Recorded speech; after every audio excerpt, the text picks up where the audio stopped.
ദൈവത്തിൻ്റെ അതിപരിശുദ്ധമായ നാമം വാഴ്ത്തപ്പെടുമാറാകട്ടെ. ഇന്ന് നാം ചിന്തിക്കുന്ന വേദഭാഗം സഭാപ്രസംഗി 3-ാം അധ്യായം 11-ാമത്തെ വാക്യം.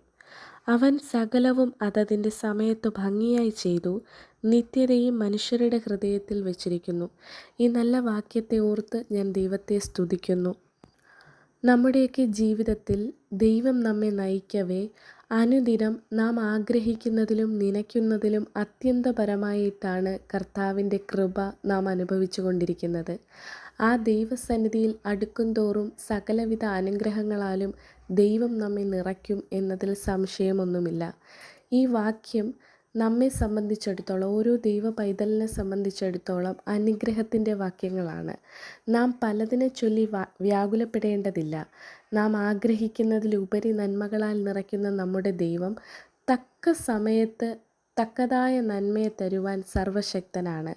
ആ കർത്താവ് നമുക്ക് വേണ്ടുന്നതെല്ലാം തൻ്റെ സമയത്ത് ഭംഗിയായി നിവർത്തിക്കും എന്നൊരു ഉറപ്പും വിശ്വാസവുമാണ് ഈ വാക്യത്തിലൂടെ നാം പകർന്നു നൽകുന്നത്.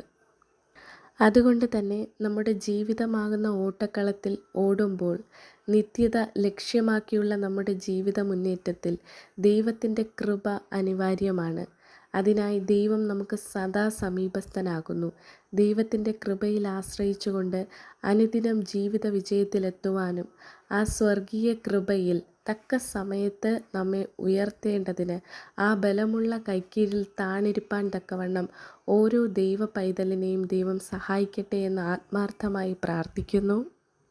തക്ക സമയത്ത് അനുഗ്രഹങ്ങൾ പ്രാപിക്കേണ്ടതിന് ദൈവത്തോട് കടപ്പെട്ടിരിക്കുക, നന്ദി അർപ്പണബോധത്തോടുകൂടെ ജീവിക്കുക.